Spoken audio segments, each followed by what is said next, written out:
تمام سننے اور دیکھنے والوں کو السلام علیکم۔ ناظرین، امید ہے آپ سب خیر و عافیت سے ہوں گے۔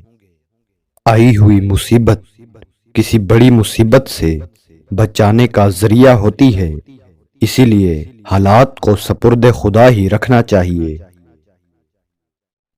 ایک جملہ انسان کی تربیت کے لیے ہی کافی ہے کہ خدا سب کچھ دیکھ رہا ہے۔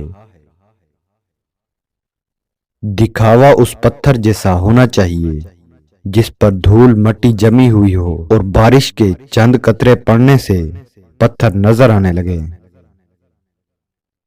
ہر کام کا اپنا ایک وقت ہوتا ہے، بالکل ویسے ہی جیسے پودوں میں پھل اور پھول اپنے اپنے وقت پر ہی آتے ہیں۔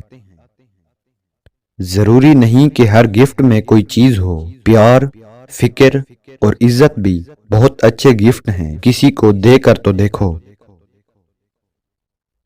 اگر کسی بھکاری کو آپ کچھ دے نہیں سکتے تو اسے برا بھلا مت کہیں، کیونکہ مانگا وہیں جاتا ہے جہاں امید ہوتی ہے۔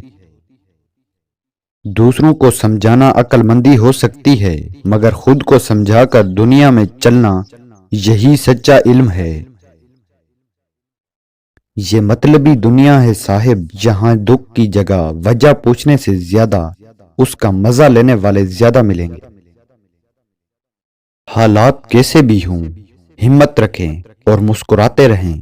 آپ سے جلنے والے اسی غم میں مبتلا رہیں گے کہ آپ ہنس کیسے رہے ہیں۔ ملنا اور بچھڑنا زندگی کا اہم حصہ ہیں، لیکن بچھڑنے کے بعد ملنا زندگی کی امید کہلاتا ہے۔ فاصلہ کسی رشتے کو جدا نہیں کر سکتا اور وقت کسی نئے رشتے کی تخلیق نہیں کرتا۔ اگر جذبات سچے ہوں تو رشتے ہمیشہ قائم رہتے ہیں۔ کسی کو جان سے مارنے کی ضرورت نہیں، بس اس کی امید کو ختم کر دیں، وہ روز ہی مرتا رہے گا۔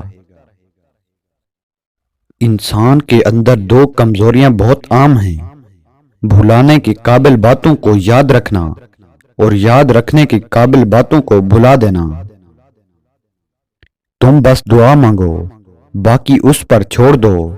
کیا پتہ اسے تمہارا مانگنا اتنا پسند ہو کہ وہ تمہیں اور سننا چاہتا ہو۔ جب تمہارے ذہن میں تہجد پڑھنے کا خیال بار بار آ رہا ہو تو سمجھ جاؤ کہ تمہاری دعاؤں کو قبولیت کا پروانہ مل چکا ہے، تمہاری دعائیں قبولیت کا درجہ پا چکی ہیں۔ جو کہانی تہجد تک پہنچ جاتی ہے پھر وہ کبھی ادھوری نہیں رہتی۔ چاہت سے نصیب تک کا جو فاصلہ ہے وہ بس دعا کا ہے۔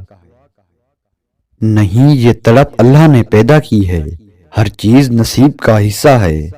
پھر چاہے غم ہو یا خوشی، ہم سوچتے ہیں کہ ہم خود اللہ کی جانب جاتے ہیں۔ تمہیں کیا لگتا ہے جب رات سونے کے لیے بنائی گئی ہے اور ہر شخص سکون کی نیند سو رہا ہے تو کیا وہ تمہیں بلا وجہ جگائے ہوئے ہے؟ جب تمہیں کوئی امید نظر نہیں آتی تو وہ تمہیں تہجد کی لگن لگا دیتا ہے اور ایک نئی امید جگا دیتا ہے۔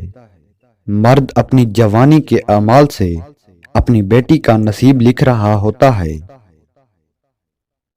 کچھ قرض ایسے بھی ہوتے ہیں جو چاہنے کے باوجود بھی چکائے نہیں جا سکتے، جیسا کہ ماں۔